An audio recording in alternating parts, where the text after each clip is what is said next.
இங்க ஒருத்தன் ஸ்டேஜ்ல பெர்ஃபார்மன்ஸ் பண்ணிட்டு இருக்கும் போது அவனோட கையில இருக்க பொம்மை தானா நகர்ற மாதிரி இருக்கு. உடனே இவன் ஷோவை முடிக்கலாம்னு சொல்லிட்டு பாக்குறான். ஆனா அந்த பொம்மை இவன் என்ன கடத்திட்டான்னு சொல்லிட்டு கத்த ஆரம்பிக்குது. உடனே இவன் அந்த பொம்மையோட வாயை மூட ட்ரை பண்ண அவனோட கையை கடிச்சிருது. முதல்ல இவன் இது ஒரு இல்யூஷன் தான் நினைக்கிறான். ஆனா இவன் கையில இருக்கிற கடிப்பட்ட மார்க்க பார்த்ததும் பயங்கரமா ஷாக் ஆகுறான். அதே நேரத்துல இவன் கண்ணாடியை பார்த்தா வேற பக்கம் திரும்பி இருந்த பொம்மையோட தலை இவனை பார்த்த மாதிரி திரும்பி இருக்கு.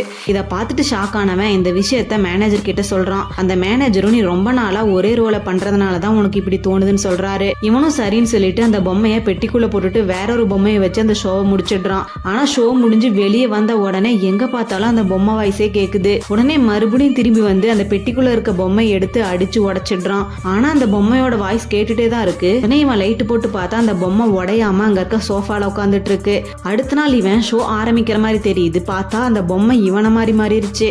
அவனை பொம்மையா மாத்தி கையில வச்சு பர்ஃபார்மன்ஸ் பண்ணிட்டு இருக்கு.